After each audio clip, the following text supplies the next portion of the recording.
Raw December 6, 2021 review. And we start out with promos.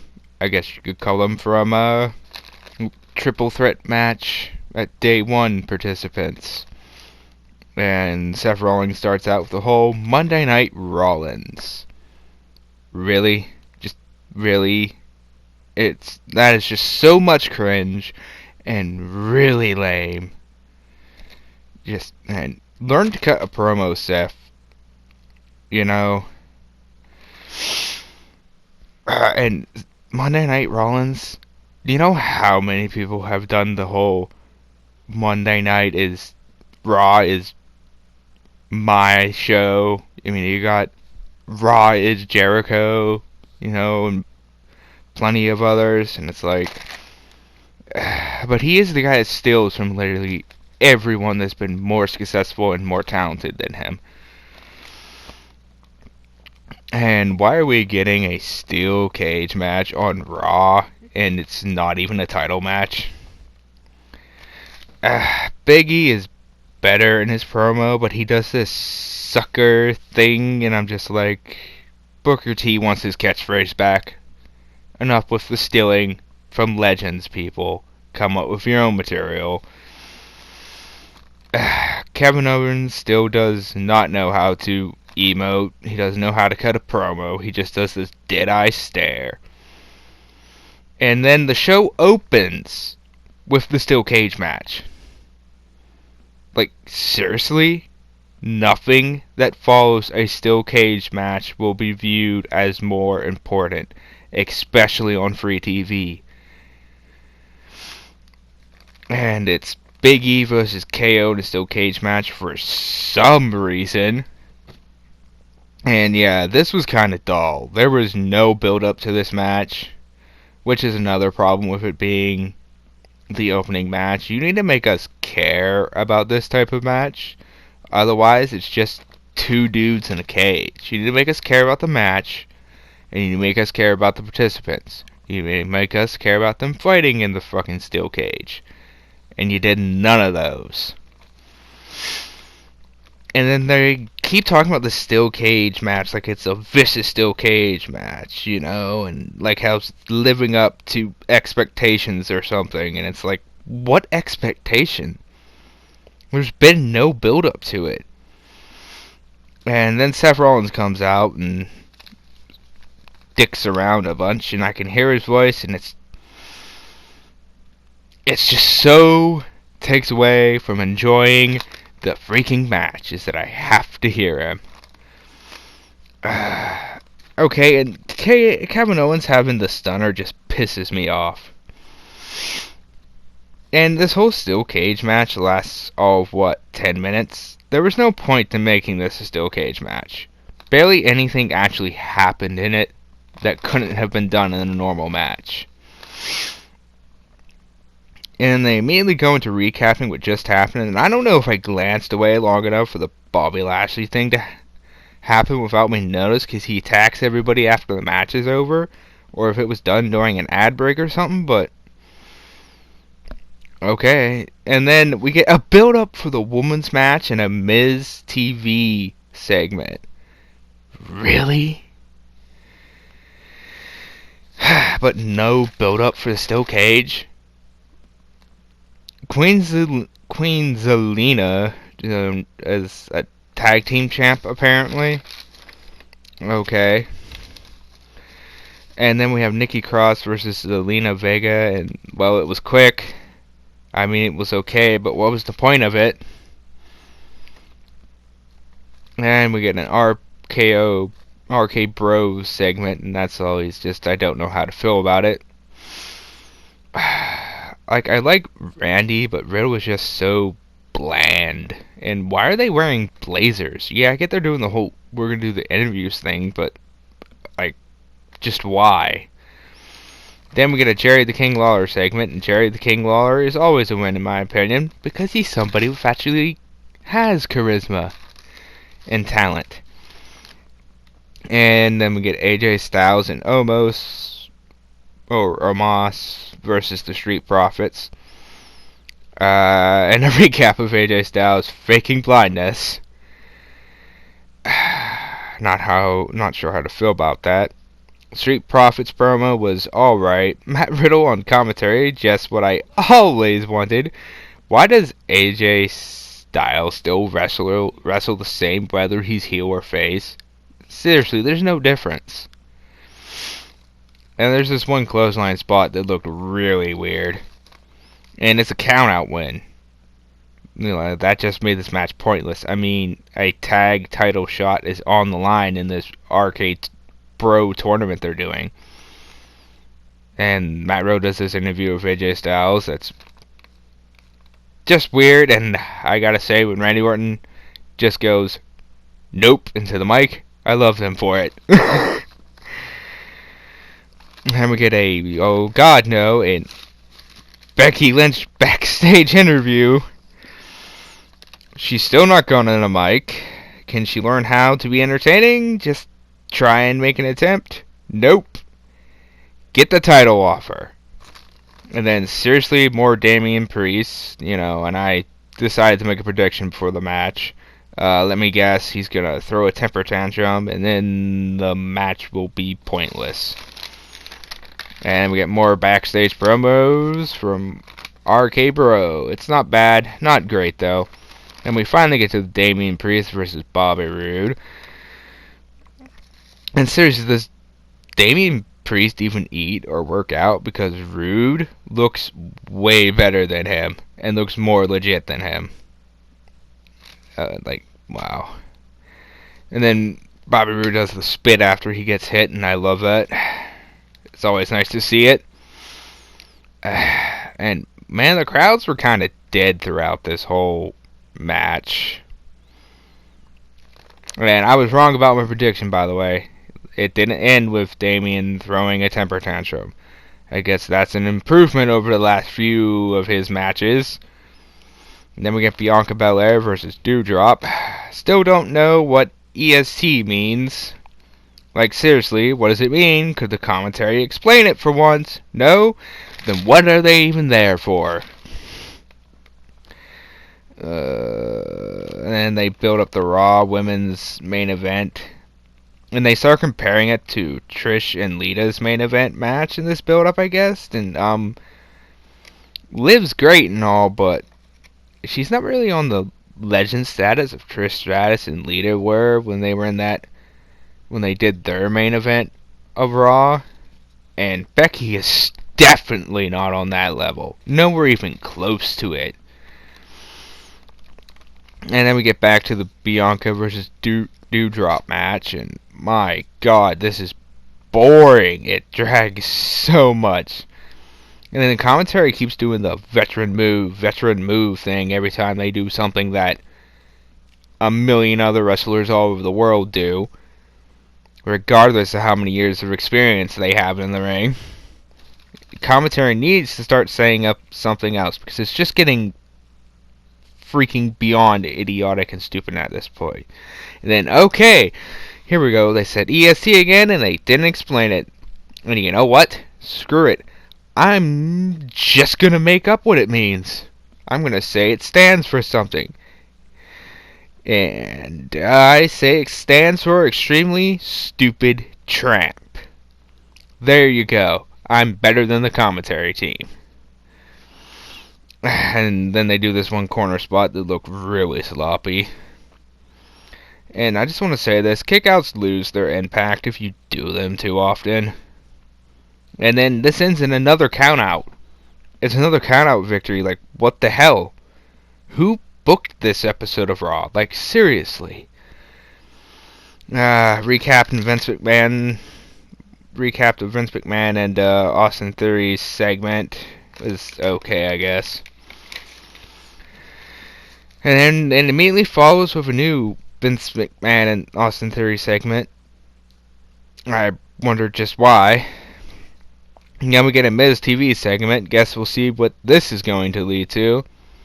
Miz is all right on the mic as usual. And I mean, I got a new job for Miz when he retires from in-ring. He should be a ring announcer. He's better than the current ones. And Edge in civilian clothes is always weird to see for me. And Edge is always a win, by the way. Miz and Edge at day one, I called it.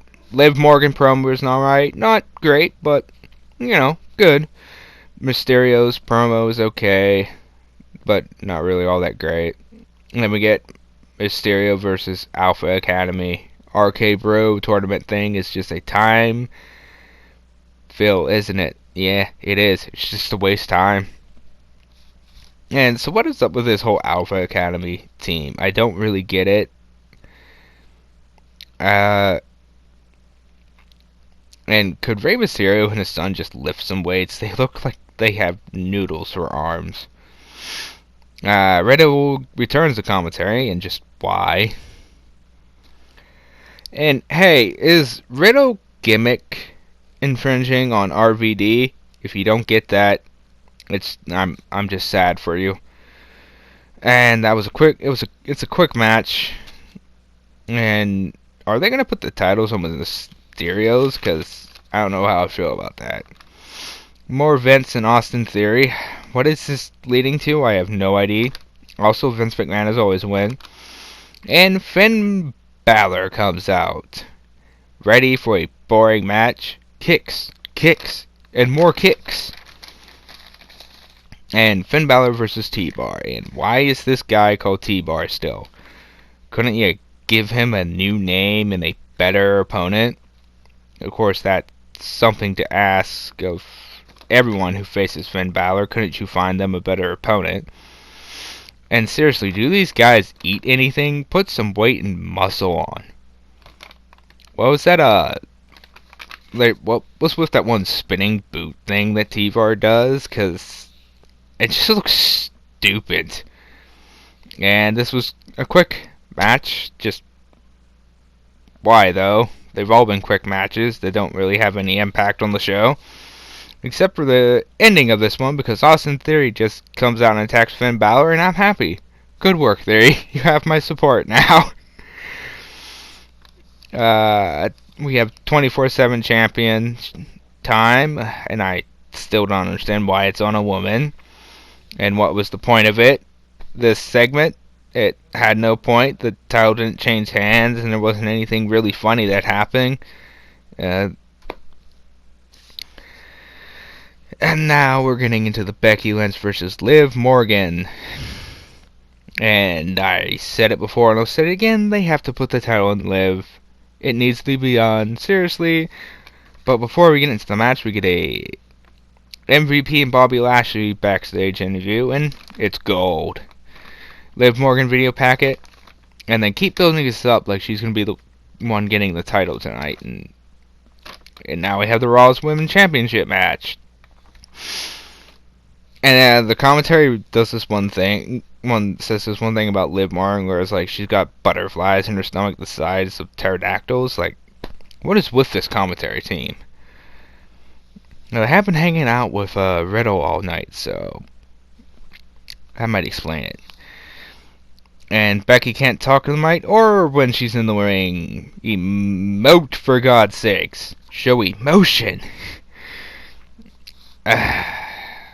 And how many times has Becky failed to lock in her submission hold during a match? Because it's just getting comical at this point.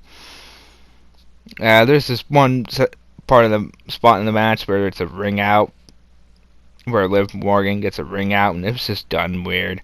And crowd chants for Liv Morgan. I didn't even know that crowd chants still existed.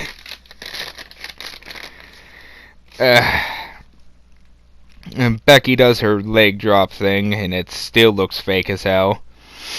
And, you're supposed to make your moves look believable, so it's actually entertaining. And that one turnbuckle spot definitely looked brutal, but I give that more props to Liv Morgan for doing it properly. Liv Morgan does this double knees thing that's always cool to see for me. Anytime they do a move that's that innovative or cool looking. And the disarmor, by the way, is still a stupid submission move. And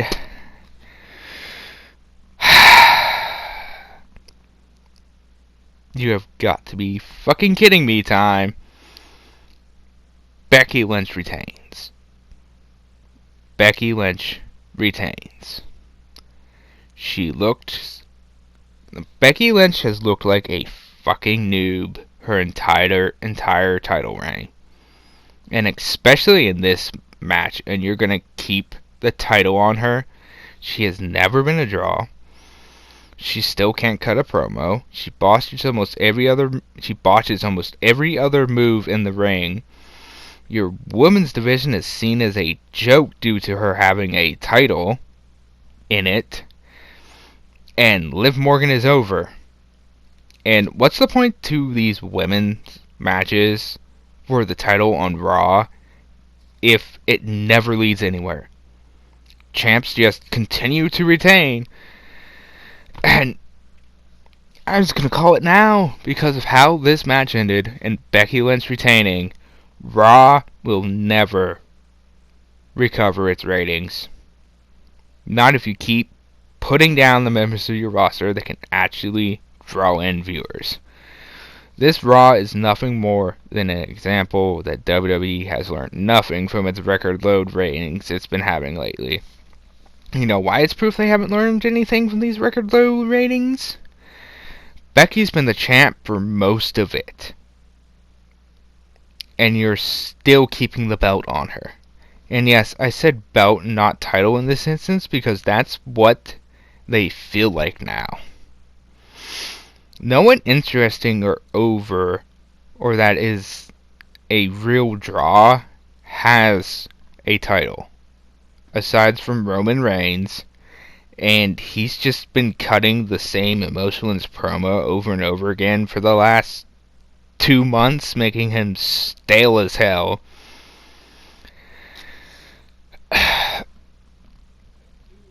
And here's the thing, it shouldn't be all that shocking that the ratings are going down to WWE, or to anybody that they still aren't learning their lesson, really, because it started when Becky became the man gimmick. I mean, ratings were going down before that even, but they started plummeting when they started slapping titles like the man on a woman in the women's division. Because it is a gimmick or character, whatever you want to call it, that's so cringy and stupid that nobody can take it seriously. Just like nobody can take Becky Lynch, or Seth Rollins, or Finn Balor, or Damien Priest, or Big E, or Shinsuke Nakamura seriously as champions anymore. They just can't. I'm sorry. Like, I like Big E, but he's a comedy guy. That's his whole stick. It's been his whole stick for 5 years now. But he's part of the New Day, and he's a comedy guy. And now you're going to put the title on him, and I'm supposed to take it seriously? Your main title, too, the WWE Championship. I can't take that seriously. Especially not when you have guys like Bobby Lashley and Brock Lesnar and Roman Reigns and all of these guys. Or Bill Goldberg. Hell, even Randy Orton, and he's been stuck in that god-awful RK Bro tag team for so long now, and I would still take him more seriously as WWE Champion than most of the guys on the roster.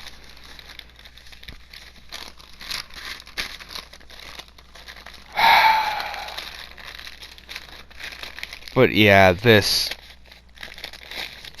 Raw has just been an example of what's been wrong with WWE for years now. And it's not going to get any better for a long time, I can tell. No, they had the chance to. They had the chance to put the title on Liv Morgan. They had the chance to last week, and no, in the preceding weeks before that, they've had the chance to put Big E up against somebody that could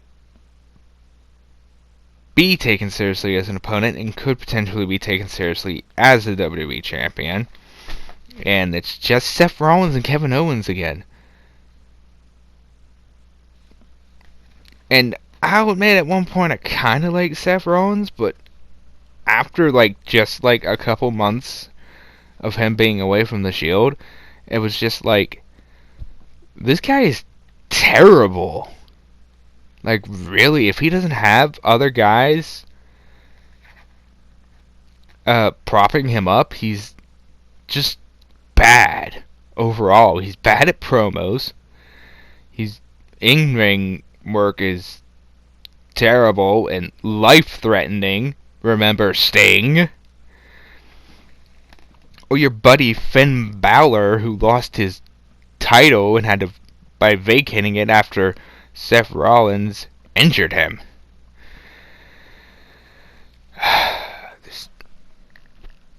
It's getting to the point now where I honestly can say it's gonna get a lot worse.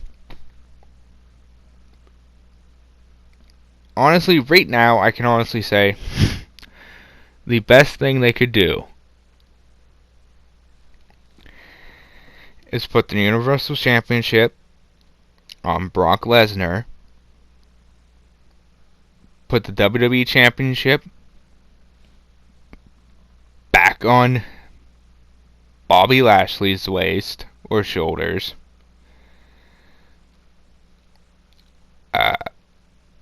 just give up on making the Intercontinental Championship and the United States Championship serious titles right now, or just keep them as they're supposed to be, mid-Carter titles.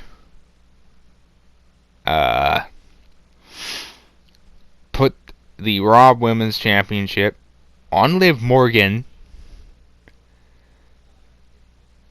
or wait for the Royal Rumble, have Alexa Bliss come back, challenge for the Raw Women's title at WrestleMania and win, and then on SmackDown, either have Toni Storm, I believe is her name, she's in that feud with Charlotte now, or alternatively stop screwing over Lacey Evans and give her the title. And that's how I would book all the title changes right now. And hopefully bring back the ratings, which this Raw clearly did not. Thanks for watching this. When you do, subscribe if you want, and don't forget to give yourselves a big thumbs up. Goodbye, everybody.